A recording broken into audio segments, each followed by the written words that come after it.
Hello my dear student and my dear friends, मेरे इस YouTube channel में आप सभी लोगों का स्वागत है। पिछले वीडियो में आप लोगों ने लोक कल्याणी राज्य की अवधारणा के बारे में पढ़ा, जिसमें मैंने अर्थ और परिभाषा, लोक कल्याणकारी राज्य का विकास कैसे हुआ है, इन सब के बारे में मैंने आपको अवगत कराया। पिछला वीडियो लोक कल्याणकारी राज्य पार्ट 1 था। आज का जो वीडियो है यह लोक कल्याणकारी राज्य पार्ट 2 है। आज के वीडियो में मैं आप लोगों को बताऊंगा लोक कल्याणकारी राज्य की विशेषताएं और लोक कल्याणकारी राज्य का कार्य एवं आलोचनाएं। तो आइए शुरू करते हैं। लोक कल्याणकारी राज्य विशेषताएं।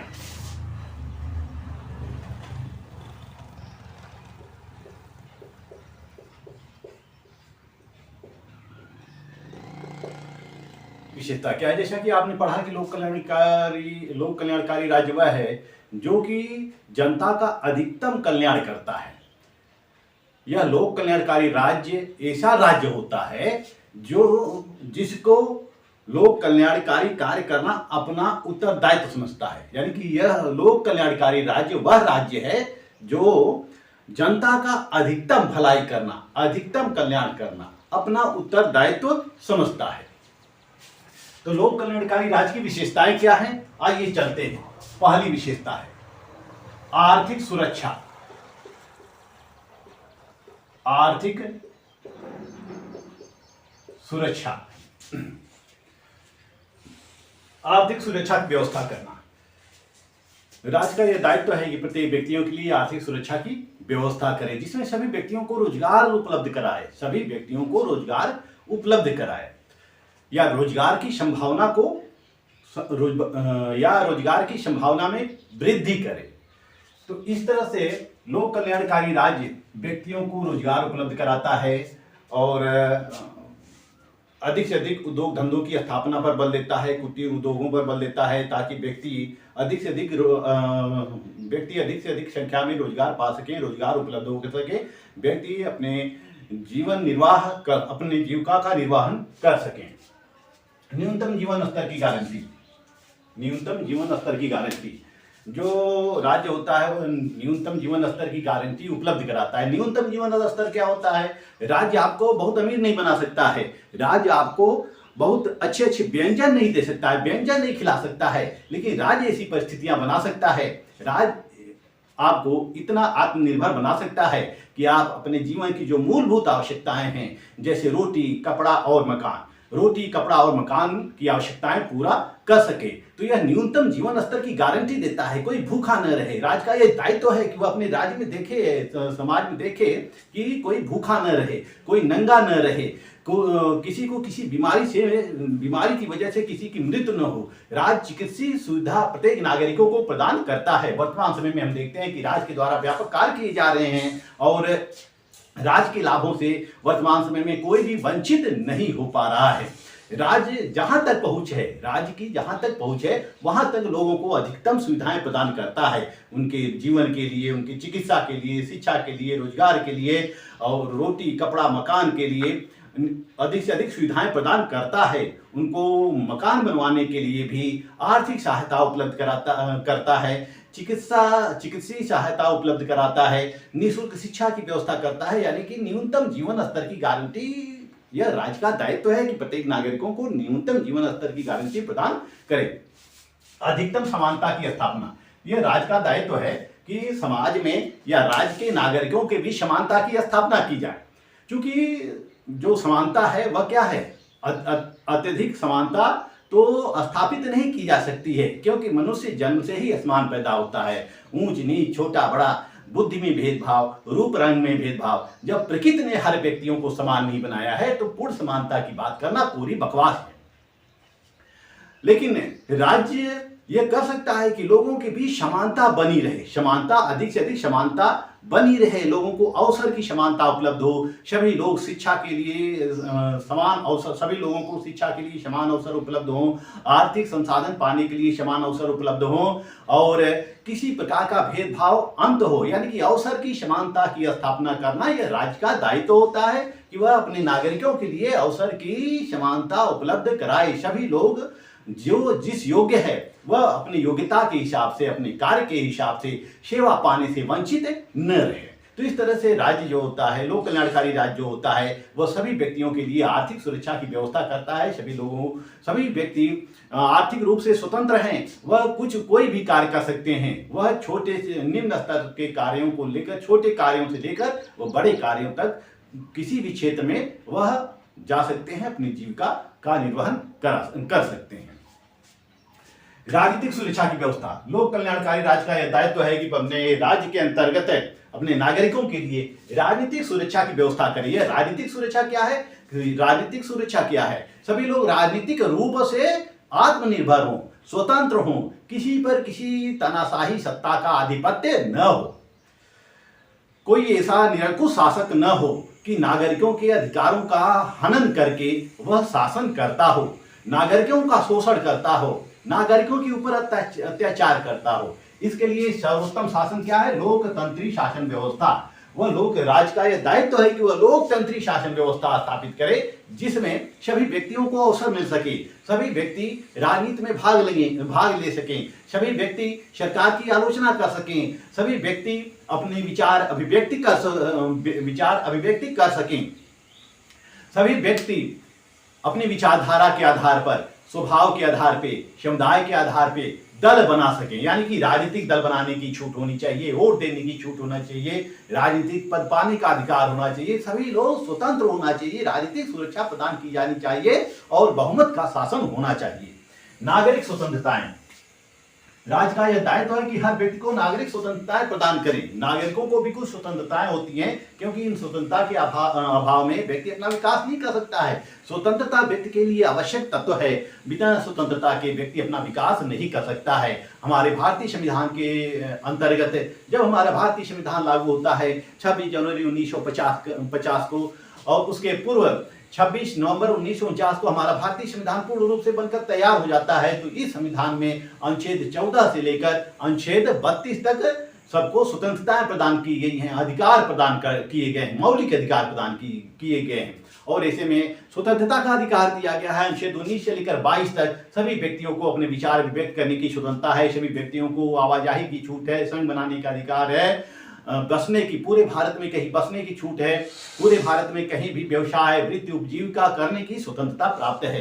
तो व्यक्तियों को यह स्वतंत्रता प्राप्त होनी चाहिए, क्योंकि स्वतंत्रता के अभाव में व्यक्ति नैतिक, चारित्रिक, आध्यात्मिक विकास नहीं कर सकता है, अपना शारीरिक विकास नहीं कर सकता है, अपना शैक्षणिक विकास नहीं कर सकता है। तो इस तरह से व्यक्तियों को स्वतंत्रता प्रदान की जानी चाहिए। तो लोक कल्याणकारी राज्य व्यक्तियों को नागरिक स्वतंत्रताएं उपलब्ध कराता है, लोकतंत्री शासन के अनुरूप ही शासन करता है। सामाजिक सुरक्षा की व्यवस्था, लोक कल्याणकारी राज्य का यह दायित्व है कि वह सामाजिक सुरक्षा को प्रत्येक नागरिकों के लिए सामाजिक सुरक्षा की व्यवस्था करे। यह सामाजिक सुरक्षा क्या है? सबको सामाजिक सुरक्षा प्रदान हो, सामाजिक रूप से सभी लोग सुरक्षित हों, भेदभाव का अंत हो, जाति के आधार पर, धर्म के आधार पर, लिंग के आधार पर, मूल वंश के आधार पर किसी भी प्रकार का भेदभाव न किया जाए। जैसा कि अनुच्छेद, हमारे संविधान के अनुच्छेद 15 में यह वर्णित है कि धर्म, मूल वंश, लिंग, जाति के आधार पर विभेद से प्रतिषेध, इन 5 आधारों पर किसी भी प्रकार का किसी भी नागरिकों के साथ भेदभाव नहीं किया जाएगा। तो हम देखते हैं कि जब हमारा संविधान लागू नहीं हुआ था, उसके पहले छुआछूत की भावना थी, ऊंच नीच की भावना थी, स्त्री और पुरुषों के बीच भेदभाव था।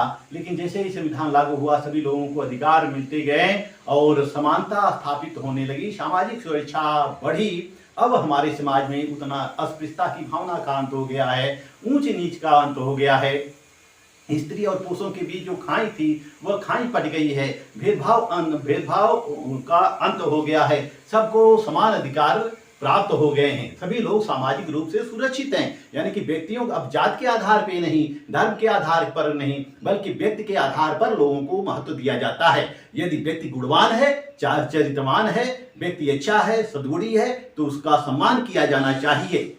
वह किसी भी जाति का हो, किसी भी धर्म का हो, किसी भी लिंग का हो, वह स्त्री है चाहे पुरुष हो, जो भी योग्य है, जो भी काबिल है, उसका सम्मान किया जाना चाहिए। काबिलों का सम्मान होना चाहिए। उसको केवल जात के आधार पर भेदभाव नहीं करना चाहिए कि ये इस जाति का है तो हम इसको सम्मान नहीं देंगे, नहीं, बल्कि जो व्यक्ति गुणवान है, चरित्रवान है, जो सद्गुणी है, जो ज्ञानी है, ऐसे पुरुषों का चाहे वह किसी भी जाति से, किसी भी धर्म से या स्त्री हो पुरुष हो, सम्मान किया जाना चाहिए। ये लोक कल्याणकारी राज्य का धर्म है कि वह सबको सामाजिक सुरक्षा प्रदान करे, भेदभाव का अंत करे। इस संबंध में हॉब्सन कहते हैं, हॉब्सन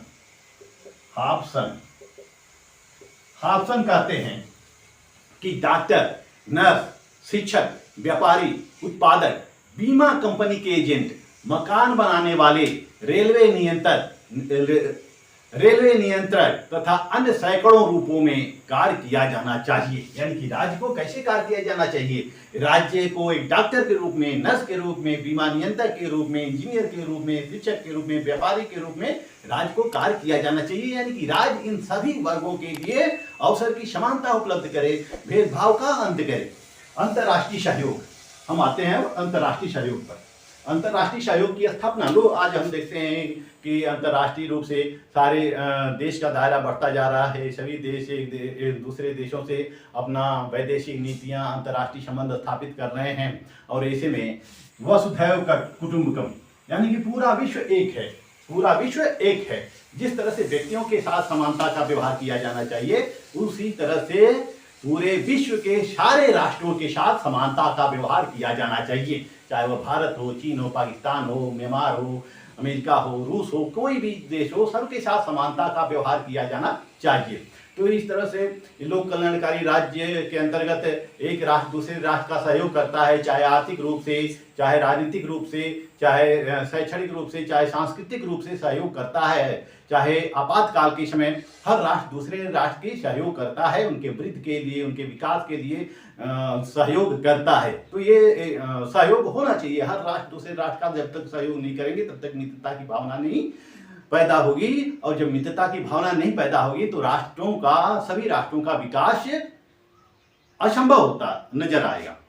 अगर कोई भी राष्ट्र सदैव युद्ध में युद्धरत होता है, कोई भी राष्ट्र यदि सदैव युद्धरत होता है तो उस राष्ट्र का विकास नहीं हो सकता है। बल्कि राष्ट्रों का यह दायित्व है कि सभी राष्ट्रों के साथ मैत्रीपूर्ण संबंध बनाए, भ्रातृत्वपूर्ण संबंध बनाए, ताकि सभी राष्ट्रों से सहयोग हो सके और वह अपना विकास कर सके।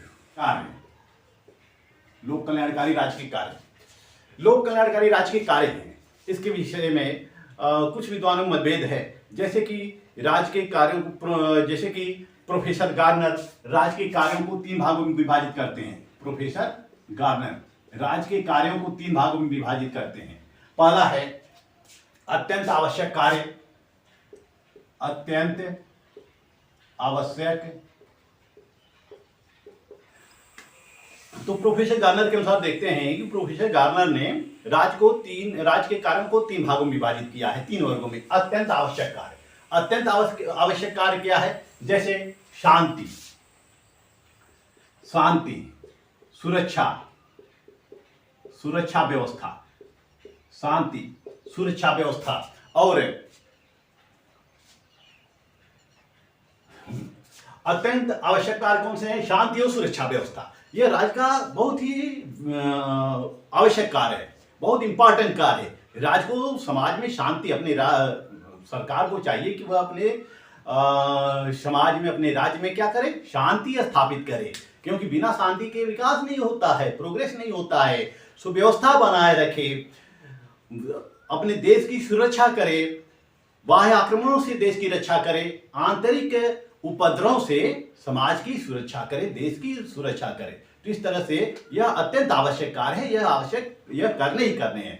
परंतु जो प्राकृतिक कार्य होते हैं, आवश्यक कार्य होते हैं, प्राकृतिक कार्य होते हैं। दूसरा कार्य होता है प्राकृतिक परंतु आवश्यक कार्य। ऐसे कार्य जो नेचुरल होते हैं लेकिन वह किए जाने जरूरी होते हैं। जैसे कि खेतों के लिए सिंचाई की व्यवस्था करना, लोगों के लिए सड़क बनाना, पुल का निर्माण करना, डाक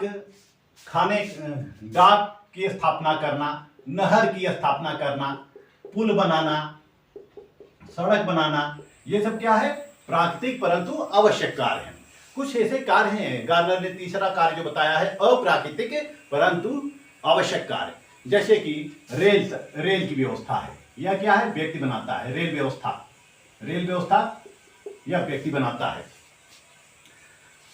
शिक्षा का प्रबंध करना, दूर संचार की व्यवस्था करना, रेडियो दूर संचार की व्यवस्था करना, ये सब क्या है, अप्राकृतिक परंतु आवश्यक कार्य है। यातायात की व्यवस्था करना, परिवहन की व्यवस्था करना, ये सब कार्य, अधिकांश ऐसे कार्य हैं जो अप्राकृतिक हैं परंतु राज्य के लिए आवश्यक कार्य हैं। इसी तरह से प्रोफेसर विलोबी और कैटिल ने राज्य के कार्यों को दो भागों में विभाजित किया है। विलोबी और कैटिल ने राज्य के कार्यों को दो भागों में विभाजित किया है, एक अनिवार्य कार्य, दूसरा ऐच्छिक कार्य। अनिवार्य कार्य में कौन कौन से है, राज्य को वायु आक्रमणों से अपने देश की सुरक्षा करनी चाहिए, यह अनिवार्य कार्य है, यह राज्य को करना है और किसी अन्य संस्था को या व्यक्तियों को नहीं करना है। व्यक्ति इसमें इंटरेस्ट नहीं लेंगे बल्कि राज्य ही इंटरेस्ट लेगा। इसमें राज्य कौन इसमें इंटरेस्ट लेगा, राज्य ही इसमें इंटरेस्ट लेगा। तो राज्य को चाहिए कि वह अपने देश की चोर डाकुओं से रक्षा करे, विदेशी आक्रमणों से रक्षा करे, समाज में शांति व्यवस्था बनाए रखे, समाज में कहीं भी दंगे, उपद्रव, कलह वगैरह न होने दे, गृह युद्ध न होने दे, वह आंतरिक शांति को बनाए रखे, न्याय का प्रबंध करे। राज्य को न्याय का प्रबंध करना चाहिए और न्याय का प्रबंध करने के लिए उसको कानून बनाना चाहिए, कानूनों को कठोरतापूर्वक लागू करवाया जाना चाहिए। जो भी व्यक्ति कानून का उल्लंघन करे उसको दंडित किया जाना चाहिए। इसके अलावा अन्य कार्य हैं। अन्य कार्य में जैसे राज्य को परिवार संबंधी कानून बनाने चाहिए ताकि परिवार में भेदभाव न हो, संपत्ति के लिए मारपीट न हो, पति पत्नी के झगड़े न हो, पिता और पुत्र के बीच झगड़े न हो। कर और भूमि संबंधी कानून बनाए जाने चाहिए। भूमि एक व्यक्ति के पास बहुत अधिक न हो और कुछ व्यक्तियों के पास बिल्कुल भी भूमि न रहे। कर व्यवस्था का निर्धारण करना चाहिए। राज्य को अपने राजकोष के लिए विभिन्न जो उत्पादन की विभिन्न वस्तुएं होती हैं उन उत्पादन की विभिन्न वस्तुओं पर कर लगाना चाहिए और लोगों की इनकम के ऊपर कर लगाया जाना चाहिए ताकि राज्य के पास राजकोष इकट्ठा हो सके और उसका वह उपयोग कर सके, आपातकाल की स्थिति में उपयोग कर सके, राज्य का कल्याण कर सके। राज्य को जंगल संबंधी कानून बनाने चाहिए, जंगलों की रक्षा करने के लिए कानून बनाए जाने चाहिए, जंगली पशु पक्षी जितने भी हैं सबकी रक्षा के लिए कानून बनाना चाहिए, सार्वजनिक संपत्ति की सुरक्षा करनी चाहिए। ये सब कार्य जो है वह अनिवार्य कार्य की श्रेणी में आते हैं। वही ऐच्छिक कार्यों में शिक्षा का प्रसार, राज्य को शिक्षा का प्रसार करना चाहिए। ऐच्छिक कार्य वह ऐसे कार्य होते हैं जो राज्य की इच्छा के ऊपर छोड़ दिया जाता है, वह राज्य कर सकता है लेकिन राज्य से हम जबरदस्ती करा नहीं सकते हैं। राज्य से लोगों को निःशुल्क नहीं पढ़ाना चाहती है तो हम कोई दबाव नहीं दे सकते हैं। ये राज्य का उत्तरदायित्व है, राज्य का नैतिक कर्तव्य है कि वह अपने नागरिकों का कल्याण करे। जो राज्य अपने नागरिकों का कल्याण नहीं कर सकती वह राज्य अधिक दिनों तक जीवित नहीं हो सकता है। तो इस तरह से राज्य के कार्यों के इस तरह से जो ऐच्छिक कार्य हैं वह शिक्षा का प्रसार करना है। राज्य शिक्षा का प्रसार करता है, इसके लिए स्कूल, विद्यालय, कॉलेज, यूनिवर्सिटी स्थापित किए जाते हैं ताकि अधिक से अधिक लोग पढ़ सकें, अधिक से अधिक लोग शिक्षित हो सकें और दुर्बल वर्गों के लिए निःशुल्क शिक्षा की व्यवस्था भी की जाती है, छात्रवृत्ति की व्यवस्था की जाती है ताकि सभी लोग पढ़ सकें। स्वास्थ्य और चिकित्सा की व्यवस्था राज्य सरकार के द्वारा की जाती है। जगह जगह अस्पताल खोले जाते हैं और अस्पतालों में निःशुल्क दवा वितरण होता है, निःशुल्क चिकित्सा सहायता लोगों को उपलब्ध कराया जाता है। राज्य छोटे छोटे उद्योग धंधे भी स्थापित करता है, यानी कि बड़े से बड़े उद्योग धंधों से लेकर छोटे छोटे उद्योग धंधे स्थापित करता है ताकि सभी व्यक्तियों को उसमें रोजगार मिल सके, राज्य की आर्थिक शक्ति बढ़ सके, आर्थिक उत्पादन हो सके और जब उत्पादन अधिक से अधिक होगा तो आर्थिक रूप से राज्य सबल रहेगा। कृषि सुधार करना चाहिए, इसके लिए बीजों का संशोधन करना चाहिए। उन्नत किस्म की बीजें किसानों को दिया जाना चाहिए, खाद किसानों को दिया जाना चाहिए, सिंचाई की समुचित व्यवस्था की जानी चाहिए और कृषि को बढ़ावा दिया जाना चाहिए। कृषि को वैज्ञानिक तरीके से करने के लिए प्रोत्साहन दिया जाना चाहिए। यातायात की व्यवस्था की जानी चाहिए। एक स्थान से दूसरे स्थान पर जाने के लिए नागरिकों के लिए सुविधाएं दी जानी चाहिए और जो नागरिकों को सुविधाएं दी जाती है उससे राज्य की भी आय में वृद्धि होती है। व्यापार पर नियंत्रण किया जाना चाहिए। राज्य को व्यापारिक कानून बनाने चाहिए। ऐसा नहीं कि एक व्यापारी बहुत अधिक अमीर हो जाए या अपने वस्तुओं को गलत तरीके से बेच दे और दूसरा ईमानदारी से बेचता रहे लेकिन वह धन का संचय न कर पाए। यानी कि व्यापार संबंधी कानून बनाने चाहिए, सब पर समान व्यापार कानून लागू किए जाने चाहिए। संचार का विकास करना चाहिए, टेलीफोन, डाक, तार इत्यादि दूर संचार साधनों का विकास किया जाना चाहिए। आज हम देख रहे हैं कि इंटरनेट का जमाना, इंटरनेट का युग है और इंटरनेट के इस युग में हम घर बैठे ही पूरे विश्व की जानकारी ले सकते हैं। जो भी हमें देखना होता है हम तुरंत गूगल पे सर्च करके उसकी जानकारी ले सकते हैं। तो दूर संचार साधनों का विकास किया जाना चाहिए। श्रमिक कानून बनाए जाने चाहिए। श्रमिकों के लिए निर्धारित वेतन भत्ते या मानदेय निश्चित किया जाना चाहिए। उनको विश्राम करने के घंटे नियमित किए जाने चाहिए। दुर्घटना के समय उनको कुछ आर्थिक सहायता उपलब्ध कराया जाना चाहिए इत्यादि जैसे अनेक प्रकार के जो श्रमिक कानून है वह श्रमिक कानून बनाए जाने चाहिए ताकि श्रमिकों के हितों की रक्षा हो सके, श्रमिकों का अधिक से अधिक शोषण न हो सके। मुद्रा बैंकिंग की व्यवस्था का संचालन राज्य के द्वारा होना चाहिए। राज्य को मुद्रा का विनिमय करना चाहिए, मुद्रा को नियंत्रित किया जाना चाहिए, मुद्रा का संचालन करना चाहिए। बैंकिंग व्यवस्था, क्योंकि लोग खुद व्यक्ति अपने सारे कार्य खुद नहीं कर सकता है, वह हर कार्य के लिए राज्य पर निर्भर होता है। यदि हम बीमार होते हैं तो अपने लिए हॉस्पिटल नहीं खोलते हैं, सरकार जो हॉस्पिटल खोलती है वहां पर हम जाते हैं इलाज करने के लिए। इसी तरह से अपने पैसे रखने के लिए हम खुद बैंक नहीं खोलते हैं, सरकार जो बैंक खोलती है उस बैंक में जाते हैं पैसे जमा करने के लिए। तो इस तरह से सरकार को चाहिए कि वह बैंकिंग व्यवस्था का संचालन करे, वह बैंक खोले ताकि लोग अपने पैसे वहां पर इकट्ठा कर सके, वहां पर जमा कर सके और समय आने पर निकाल सके। सरकार को समाज सुधार संबंधी कार्य भी करने चाहिए। समाज में जितनी भी बुराइयां हैं, जैसे समाज में विभिन्न बुराइयां व्याप्त थी और समय समय पर अनेक बुराइयों को दूर किया जाता रहा है। सती प्रथा, दहेज प्रथा, छुआछूत या अस्पृश्यता जैसे बुराइयों का अंत किया गया। तो इस तरह से राज्य सरकार को समाज की जितनी भी बुराइयां होती हैं, कुप्रथाएं होती हैं, कुरीतियां होती हैं, उन सभी कुप्रथाओं कुरीतियों को दूर किया जाना चाहिए। सरकार को कला का विकास करना चाहिए, साहित्य का विकास करना चाहिए और मनोरंजन के साधनों का भी विकास करना चाहिए। जगह जगह पार्क बनवाने चाहिए या मनोरंजन के साधन नागरिकों को उपलब्ध कराना चाहिए। इसके अलावा समाज में जितने भी दुर्बल वर्ग हैं उन दुर्बल वर्गों की रक्षा करने का कार्य भी सरकार के द्वारा किया जाना चाहिए। जैसे कि स्त्रियां हैं, बालक हैं, जो वृद्ध पुरुष हैं, अपाहिज हैं, गरीब वर्ग हैं, इनके लिए सरकार को विशेष सुविधा प्रदान की जानी चाहिए। जैसे वृद्धावस्था में पेंशन का कार्य यह सरकार देती ही है। विधवावस्था में पेंशन, विधवावस्था में आर्थिक सहायता, स्त्रियों को कुछ विशेष रियायत, बालकों को विशेष रियायत, अपाहिजों के लिए विशेष रियायत या विशेष सुविधाएं सरकार द्वारा दिया जाना चाहिए। तो इस तरह से यह ऐच्छिक कार्यों की श्रेणी में आते हैं। अब हम आते हैं एकीकृत कार्य। आइए देखते हैं कि लोक कल्याणकारी राज्य के कार्य क्या है। आत्मरक्षा संबंधी कार्य। लोक कल्याणकारी राज्य का कार्य जो होता है वह आत्मरक्षा संबंधी कार्य होता है। राज्य अपनी सुरक्षा खुद करे और लोगों की भी रक्षा करे। राज्य को सीमाओं की रक्षा करना चाहिए, बाह्य आक्रमणों से अपनी देश की सुरक्षा करना चाहिए, शत्रुओं से देश की रक्षा करना चाहिए तथा आंतरिक शांति भी बनाए रखनी चाहिए। और आंतरिक शांति बनाने के लिए चोर डाकुओं से अपने समाज को, अपने राज्य को मुक्त करना चाहिए। तो राज्य को कुछ आत्मरक्षा संबंधी कार्य भी करने चाहिए। सार्वजनिक विधि तथा न्याय संबंधी व्यवस्था, लोगों को नियंत्रित करने के लिए, क्योंकि मनुष्य स्वतंत्रता चाहता है, वह स्वच्छंद रहना चाहता है, वह आजादी के साथ घूमना चाहता है, अतः वह वही चीजें करता है जो उसको अच्छी लगती हैं, लेकिन उसके वह करने से दूसरों को हानि हो सकती है, दूसरों को नुकसान हो सकता है।